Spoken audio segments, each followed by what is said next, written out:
Des dizaines de stars, 21 films en compétition, une seule palme d'or et la belle mer Méditerranée en guise de décor. Clap de fin pour cette 69e édition du Festival de Cannes. Alors qui pour succéder à 10 palmes de Jacques Audiard et remporter l'une des plus prestigieuses récompenses du 7e art? Réponse en images. La palme d'or revient à Daniel Blake. Il avait juré que ce serait sa dernière participation au Festival de Cannes. Aujourd'hui, Ken Loach quitte la compétition avec panache.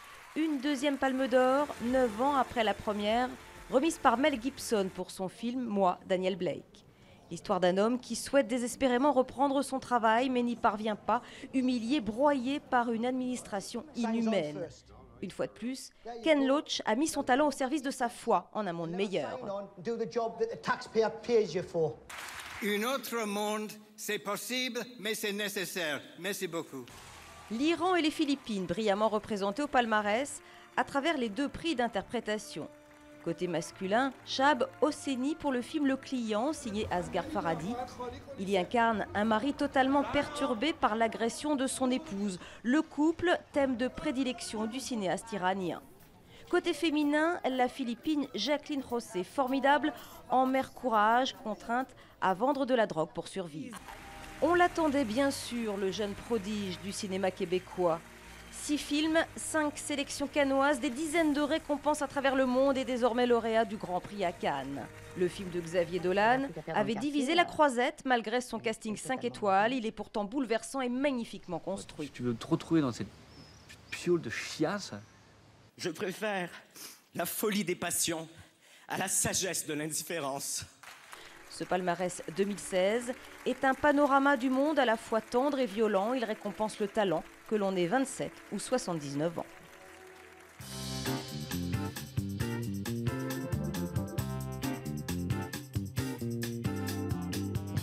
Une 69e édition particulièrement glamour. Kristen Stewart, Robert De Niro, Steven Spielberg, mais aussi Vincent Cassel et Isabelle Huppert.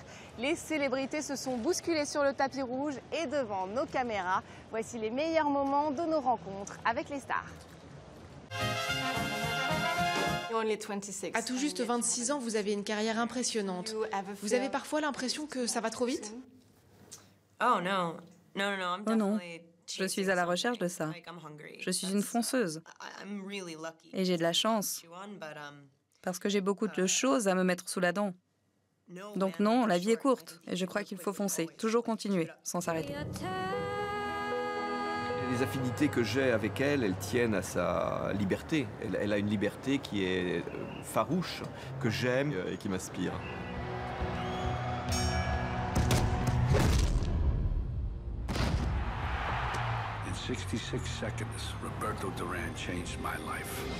Oui, c'est un super sport que j'essaie de pratiquer de temps en temps.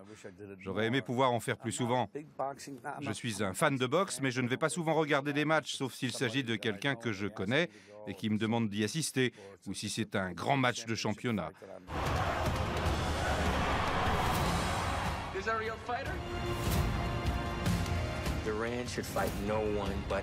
Le plus difficile a été de se mettre physiquement en forme, de perdre du poids et de ne pas le reprendre. Nous étions affamés. Affamés de victoire, mais aussi de pâtes. On pèse maintenant moitié moins qu'avant le film.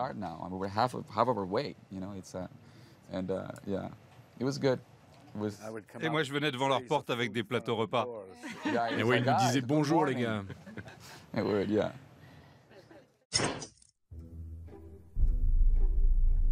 regardez là-bas, ces cueilleurs de moules. Qu'est-ce que ça pue cette carriole? Oh, comme c'est pittoresque.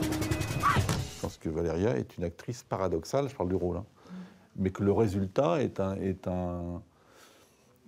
Je vais être gentil, hein, est un joyau, tu vois, je vais dire des choses gentilles. Ça, c'est pas sur le tournage, hein. Voilà le clap. Vincent a besoin de beaucoup s'amuser pour noyer son stress, hein, ou pour se concentrer. Non, moi je suis pas stressé, c'est pas vrai. C'est un vrai déconneur. Non, mais c'est vrai. C'est vrai que moi j'ai besoin que ça soit ludique pour pouvoir m'amuser. Même si c'est des choses très dures et tristes, etc. à jouer, j'ai l'impression qu'il y a dans le jeu, d'ailleurs on dit, en français on dit jouer, Il y a quelque chose, j'ai l'impression qu'on se libère beaucoup plus et on laisse passer beaucoup plus de choses de soi. Ils veulent se débarrasser de moi.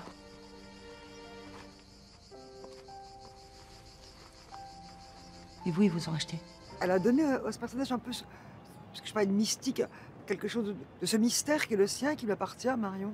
Mais en même temps, il y a quelque chose de farouche, de sensuel, et une sensualité qu'elle a que je trouve rare au cinéma, pas seulement dans les scènes d'amour, mais son corps parle. Vous pensez que ça peut être la bonne pour elle? Marion Cotillard est toujours repartie de bredouille de Cannes. Moi, je la lui donne.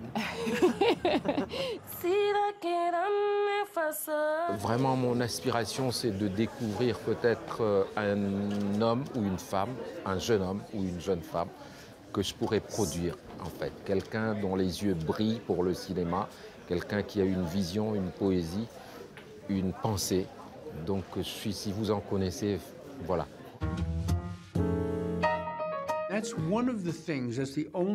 C'est vrai, c'est la seule chose qui m'embête à Cannes.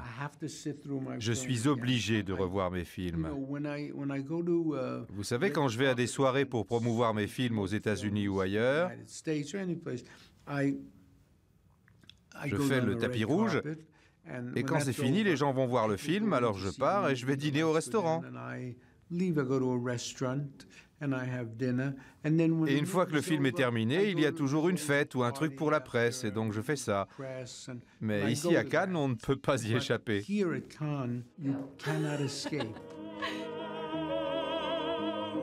J'aime y être. Voilà, tout simplement. J'aime y être. C'est à la fois un événement médiatique très fort, donc avec des rites, avec des codes, comme tout événement de cette ampleur. Il faut des rites, il faut ça, sinon c'est pas un grand festival, et c'est pas le festival de Cannes. Mais au-delà de ça, il y a la cinéphilie, il y a l'amour pour le cinéma, il y a la profusion insensée de films. Le cinéma, c'est un continent qui réunit les 5, donc c'est quand même pas rien. Pour moi, La Princesse de Montpensier, c'était magique, quoi. Déjà parce que j'adore le film, parce que j'ai une adoration pour Bertrand Tavernier, parce que c'est un homme merveilleux, et puis parce que j'étais totalement vierge de tout ce qui était Cannes, tout ça, c'était quelque chose que je connaissais pas du tout, j'étais jamais venue, et tout d'un coup, j'arrivais par la grande porte, et c'était vraiment, j'étais portée, c'était fabuleux, fabuleux.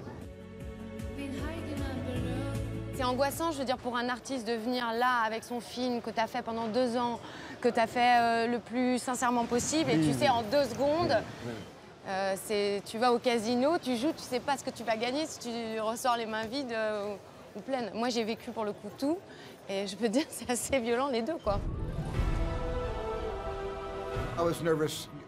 J'étais stressé en montant dans l'avion pour venir ici. J'étais anxieux en atterrissant, en arrivant au Carlton. J'étais très nerveux aussi en descendant de la voiture avec tous les flashs des paparazzis. Tout ça, ça m'a donné le trac. Mais bien sûr, une fois arrivé en haut du tapis rouge, je me suis senti comme chez moi, ici, à Cannes.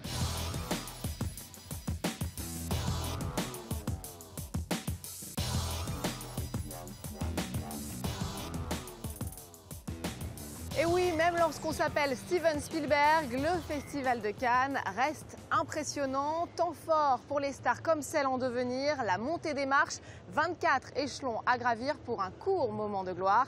Natacha Vesnitch, Aurore Dupuis et Ladi Messaouden ont suivi une jeune chanteuse française juste avant qu'elle ne s'élance sur le tapis rouge.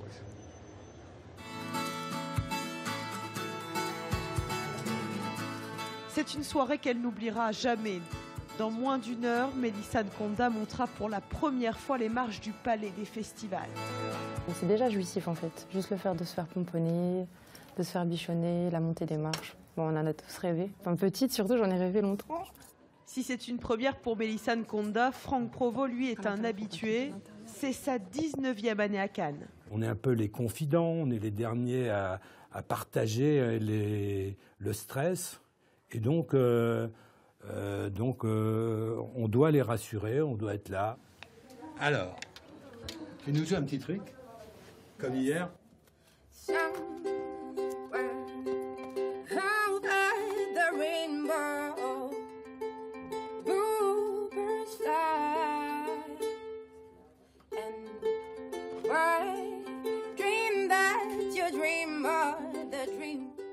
La pression monte, plus de temps à perdre. Le chauffeur est déjà en bas de l'hôtel. Moi, si je suis prête, mais pire que prête. Je suis stressée comme c'est pas permis. Je me demande si je vais tenir sur mes talons, mais je suis super contente. J'arrête de faire semblant là. Ben ouais, je suis trop contente. Bon, j'y vais. Bisous. Sur le chemin, Melissa Nkonda retrouve une ancienne Miss France, un peu plus habituée qu'elle aux talons aiguilles. Direction le palais des festivals, à environ 1 km de là. Catastrophe, son ukulélé est resté à l'hôtel. C'est moi ton ukulélé. C'est vous mon ukulélé. Sous les flashs des paparazzis, le stress de Melissa s'est envolé. Des heures de préparation pour quelques minutes de gloire. Peu importe, son rêve vient de se réaliser.